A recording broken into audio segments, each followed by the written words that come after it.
Time for the front pages of the newspapers, and we have the COO, or like he always says, anywhere there's walk.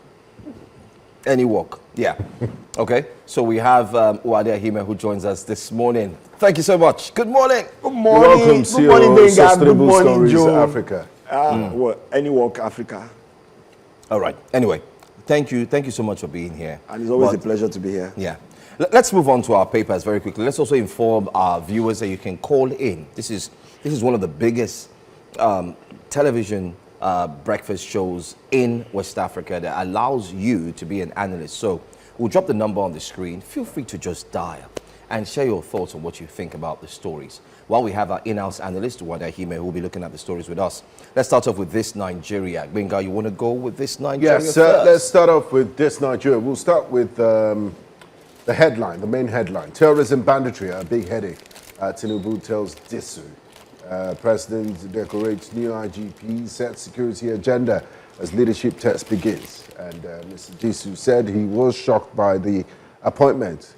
Nigeria needs 12% growth for $1 trillion GDP, says the minister. If you do recall, it's one of the cardinal points of this administration. They're saying, you know, the goal is to get Nigeria to a $1 trillion economy by 2030. And in order to do that, you will need a GDP growth of 12%. We're currently doing less than 5%.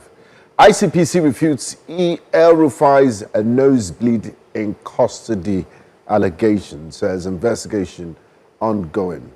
INEC reviews by-elections, tightens oversight ahead of 2027. And Ondo residents protest church kidnap and block major highway. Very sad story. It's almost like there's no day you really hear news of killings or kidnappings, and it's unfortunately becoming a reality. But Uade, let's start with the bigger story. Terrorism banditry, big headache, Tinubu tells Disu. What's your take of the appointment of Mr. Disu as the new IGP, and also terrorism banditry? What falls on the core policing roles, and have the lines been blurred? Because these days, I mean, people just want to be safe. Wow. So, first and foremost, congratulations to the new IGP.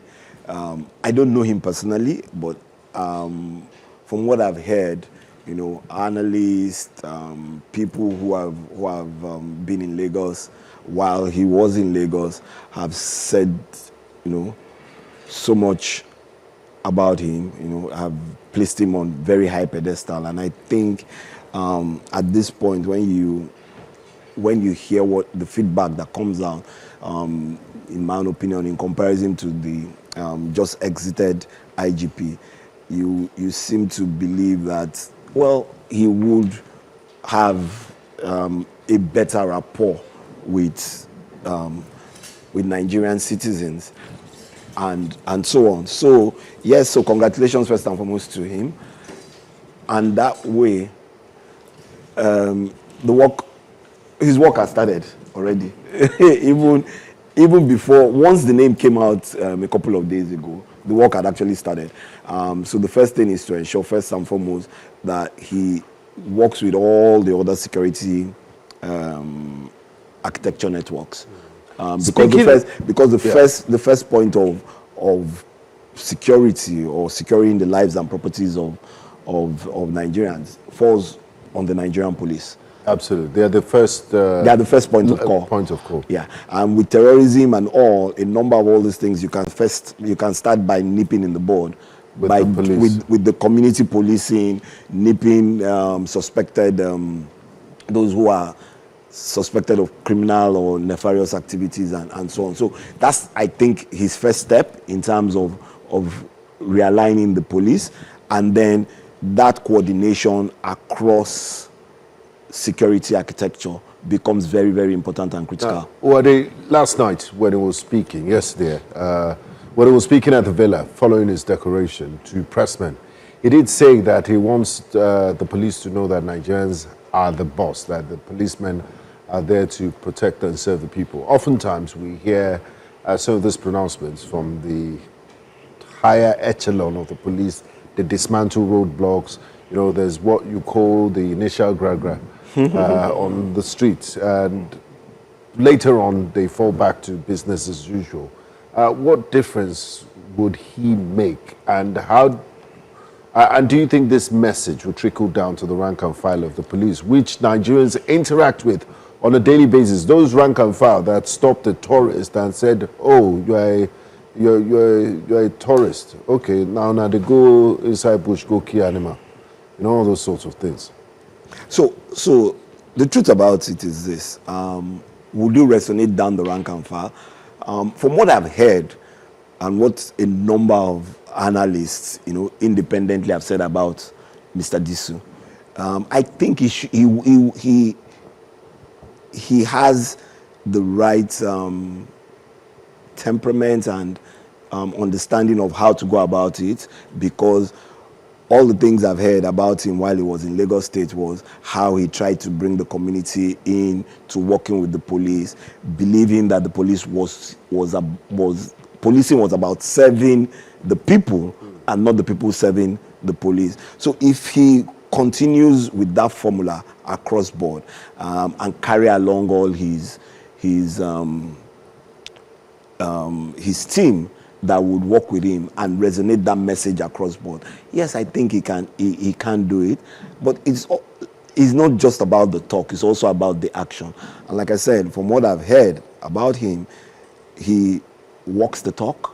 So let's see now whether he would actually walk that talk now that he's the #1 policeman in Nigeria. Okay. All right, interesting. Let's see if he will walk the talk. Let's still take a look at the same front page of the paper and see what else we can quickly touch on. Ondo residents protest church kidnap, block major highway. This is quite synonymous, or similar to what we did see in Ebonyi just over the weekend, where members of residents of the community came out and protested. They blocked the road. They said if the government wouldn't do anything, then they would have to do their own, and that's security. Police rescue one victim, arrest suspect after attack, they say. This is the same Ondo State, remember the war incidents as well. I mean, I don't know what your take is. It seems Mr. Disu has not even started yet. Yeah, well, and welcome back. Yes, and these are the things that I guess we were talking about when we were speaking about Mr. Disu. How do you change this narrative of where every Nigerian just believes that the police doesn't work for them? The police works either for the opposition, those who oppose how Nigeria should be or what Nigerians believe Nigerians should be, and they are also most likely wrongly, because it's not majority of the policemen they try and get their work done as much as possible, but they are in connivance with some criminal, some members of the criminal underworld, and that's what is beginning to happen. And it's because of the level of insecurity. Every day is either you are being kidnapped or people are being killed. Yesterday again, some other newspapers reported killings in Adamawa, in Kebbi, and so you can imagine how people are feeling. And I think we once talked about it, that we need to be careful about where the Nigerians are getting to, especially when it comes to insecurity in Nigeria, because people are beginning to I won't call it a revolt, are beginning to voice out their feelings that have been hurt. And if we're not listening, it could just continue in that direction, and it starts bit by bit, and then the noises or the silence becomes the noise, and then the noise just overtakes everything. Why? Because of insecurity. And a large portion of insecurity comes from the fact that economically many people are poor. So you try and get anything. But for those who still believe in decency, in hard work, these are part of the things that they are trying to do to get the attention of every level of governance in Nigeria, to ensure that let's address these issues. Let's address them.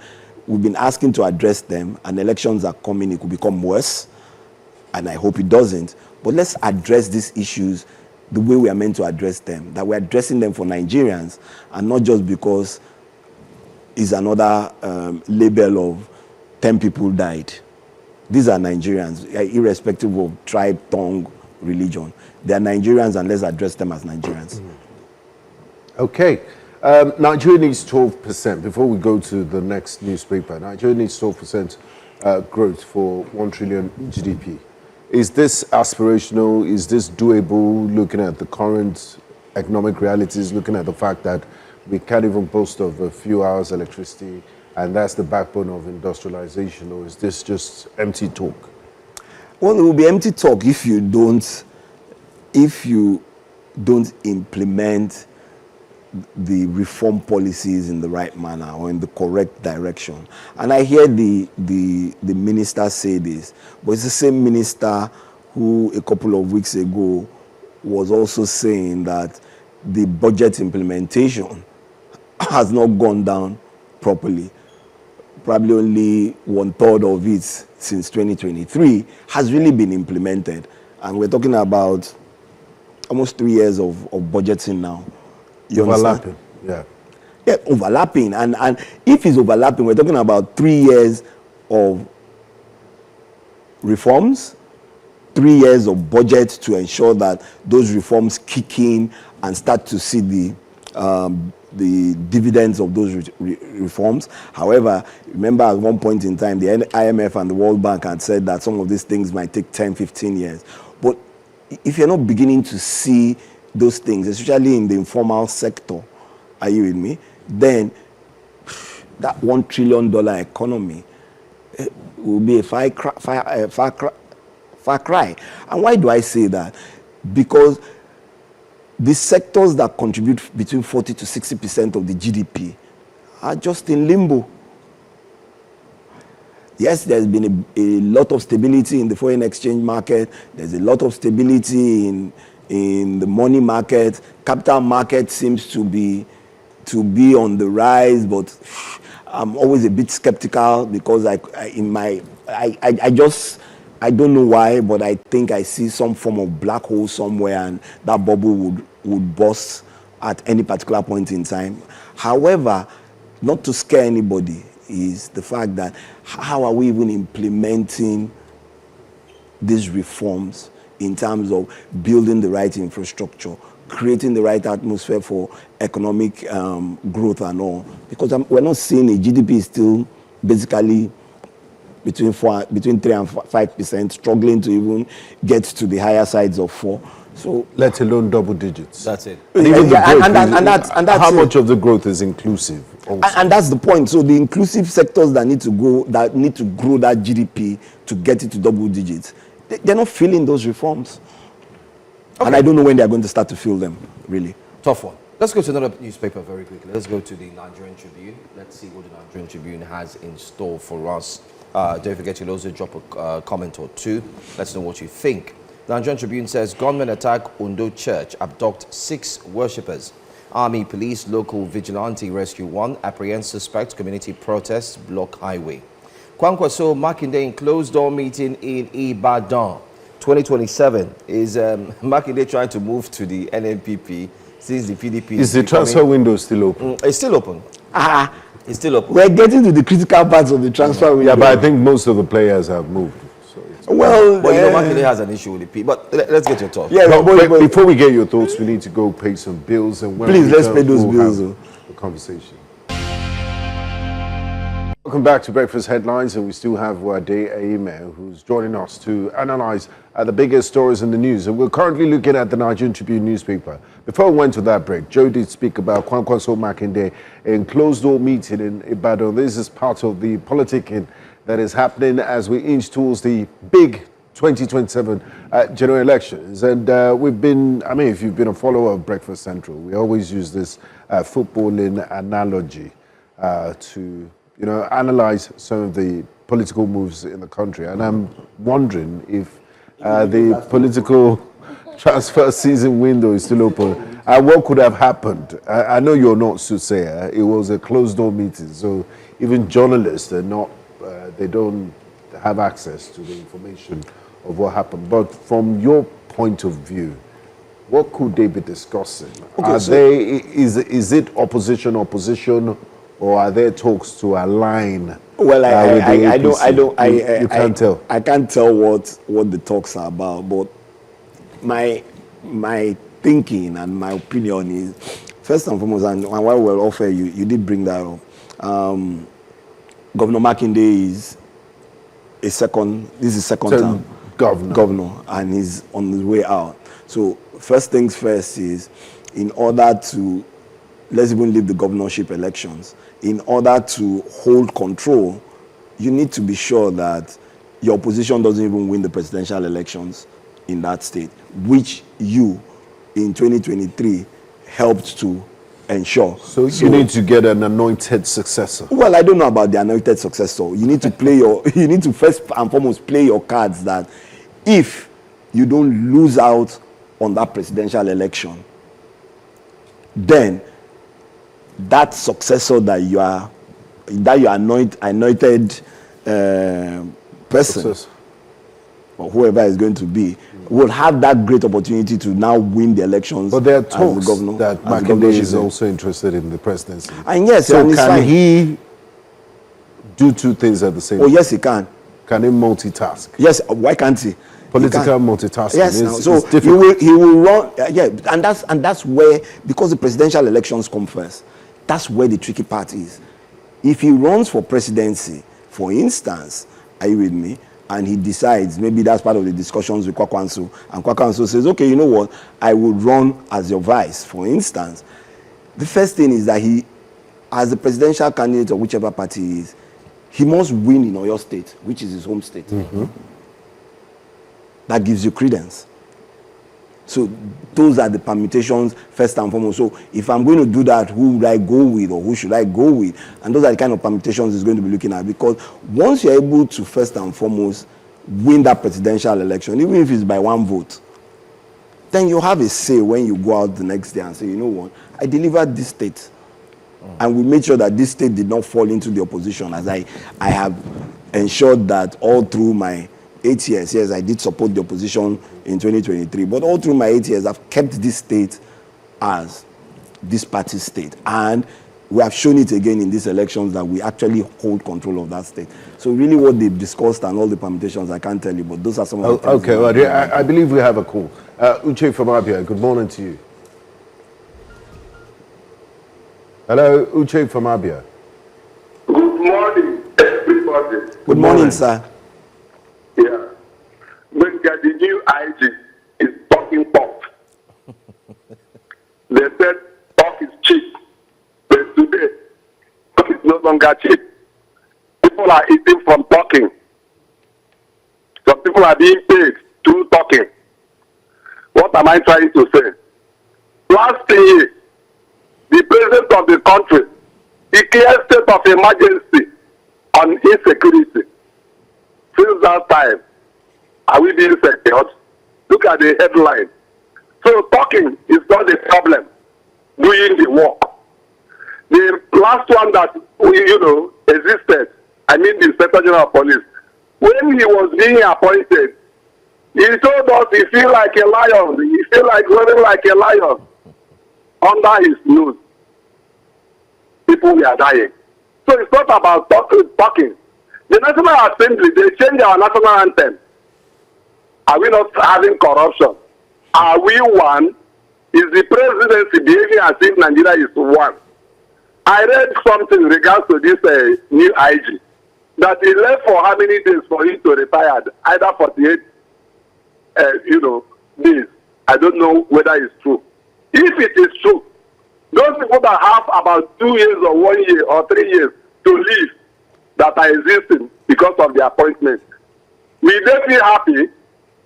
Will they not be sabotaging the system? That is the problem. If the foundation is faulty, it's a pity what we are going to get. Let them do the right thing so that our institutions will work. With the way it is, appointing your person, doing this and that, that is what making our institution not to work. Go to heaven and come back. If they start doing the right thing, Nigeria will move forward. God bless you people. Thank you very much, Uche sir. From Abia. It says talk is cheap. Yeah, Talk is cheap. and that's Get what to we work. said Get to about work. the IG. You need to walk the talk.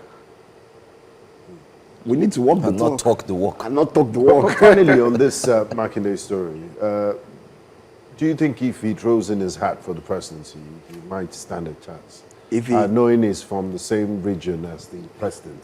well, he'll be running on another party's platform, and it doesn't make any difference. Whichever party is going to contest the elections against the incumbent, first and foremost, everybody will say it has to be a South-South person, or someone from the South, not South-South, someone from the South. And if that's the way they positioned the politics of Nigeria, then yes, he has a right to run as a presidential candidate for any party he decides he wants to run. Does he stand a chance? Until then. Until when the days Nigerians decide to go out and vote, and like I was listening to a number of the discussions we were having before now. Yeah, Nigerians, I know, like Dele Momodu said, Nigerians first and foremost are the opposition. This is not the party. We, the electorate, are the opposition. Anyone against bad governance is the opposition. But let's take this call from Stainless. Good morning, Stainless. Hello?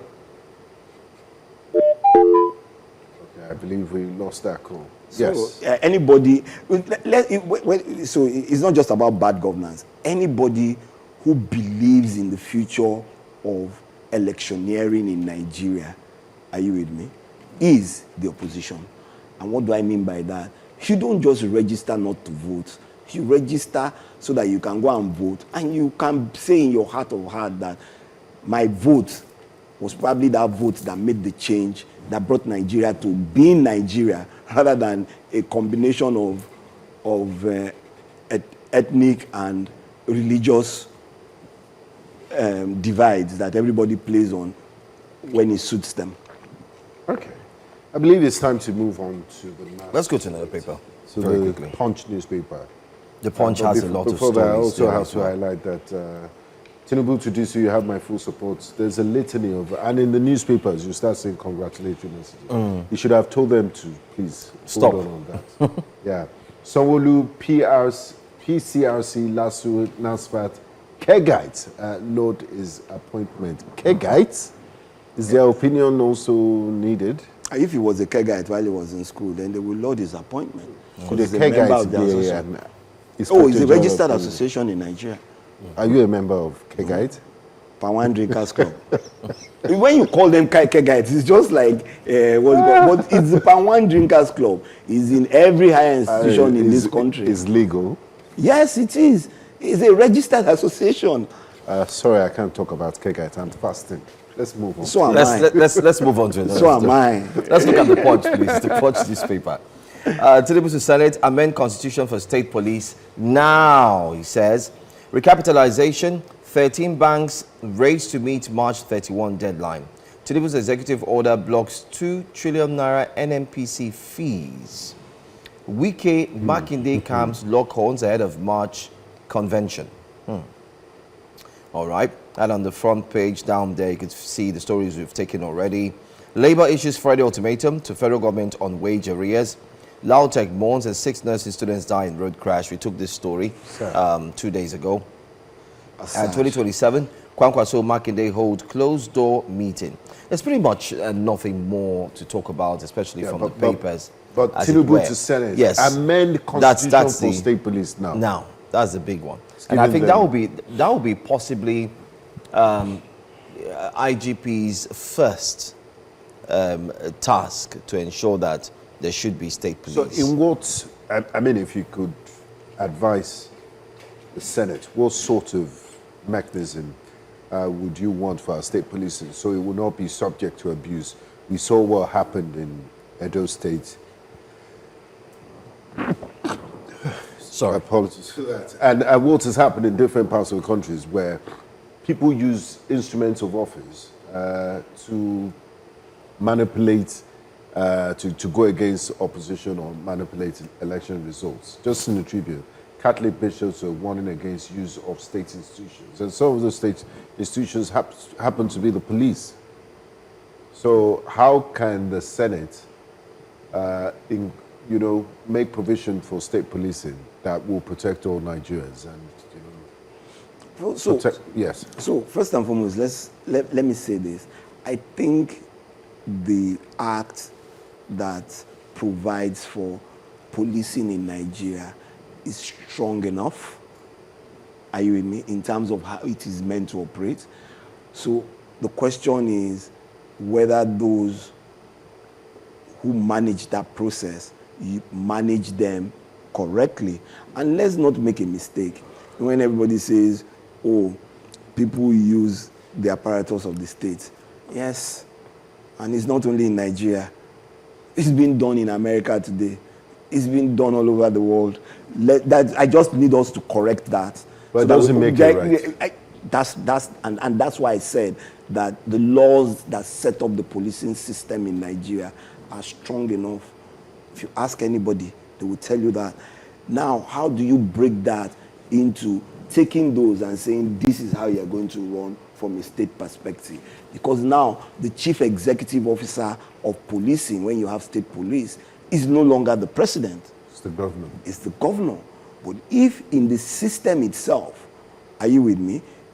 You have, and those are the things you need to ensure that you put into a system that makes sure that it works. For instance, because you have a national police system, the governors don't just have the right to say, oh, okay, call a commissioner to go and do X, Y, Z. You have to go through a process. And those are things you need to build into that law. And Nigerians and those who understand security apparatuses and security systems know how to review these things and put them in so that you don't turn them into clandestine. Are you for state police? Oh, yes, I am. There was state policing while I was growing up. So let nobody ever think that there has never been state policing. Can you in explain Nigeria. the state policing, the sort of state policing you had? The sort of state policing? The type when you were growing up, how it worked. First, for traffic, that's one. So today we call them yellow fever. In Lagos, they had red fever to manage traffic. It was still part and parcel of working with the national, what's it called? That's one. Even for criminal offenses and all, so you hear state CID. But he works with the National Crime Investigation Department. So when that police station at Adekunle, so it's not new, it's not rocket science. How did all these things change? The advent of military rule. So if you go back to the basics, they are there. And like I always say, there's so many laws in Nigeria, you don't need to tweak them, you just need to implement them. It's like the ones of trucks shouldn't drive on Lagos roads or highways during the day. That law has been there. It was even a decree before Lagos State now decided to put it into and it's not an edict, an act of the state. Because it's a decree for the national and edict now for the question on the lips of Nigerians, because they're reading all these headlines every day, X number of people die here, die there. So when this state policing is finally implemented, how much of it would it reduce the killings and the incidents of terrorism and banditry? Would it be the silver bullet to solve Nigeria's problems? No, I don't think. Let's not even get to silver bullet. So let's say how much difference would it make? In my own opinion, I think it should start to make a bit more difference. Why? Because you see, when you start to getting people from within your communities who are helping create an environment for providing the right adequate security and so on and so forth, you get? Then it becomes an issue of you all know who is who, you know who to reach out to. So for instance, if there's an issue in my area, I will call what's it called? Is it 711 or whatever the number, 911? And then I get to one person and then they ask him, oh, which area is that? Oh, maybe there is no patrol in that area. But if you have someone within that community who you know is a member of the state police, who, if you reach out to the state command and you can reach out to those people and so on and so forth. So it's all about, when you say community policing is an outshoot of the state police working along with the communities. And then you now start to find out that interstate crimes are handled from a national perspective because there must be collaboration. Just like the FBI. Exactly. And that's how we... So when we were... There's always been state CIDs and there's federal CID.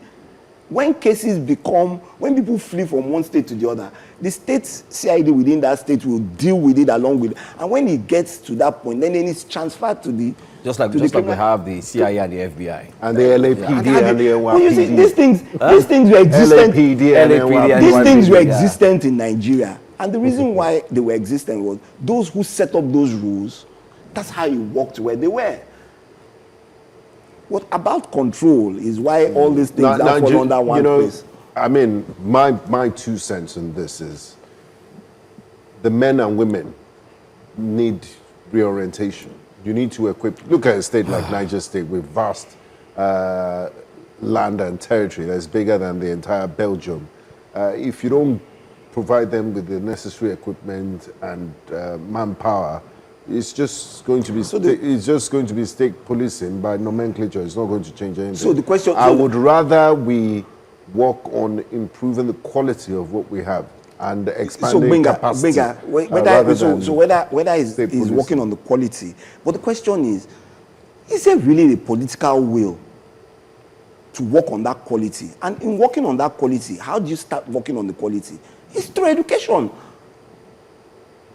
Where 36 of the states, just writing WAEC alone, you have 15% pass rates across Nigeria or 20% pass rate. How does that help you? These are the issues, but unfortunately, we're at time to the end of and the issues. Show. Thank you so much. Time is up. And it's always a pleasure. It's always a pleasure being here. Thank you for having me. But I don't agree with you on state policing. You don't agree, and that's fine. I'm in between. I'm in the middle. It's subject to abuse. We'll find out. Everything is subject to abuse. We'll find out. I mean, there are human rights and laws and so on.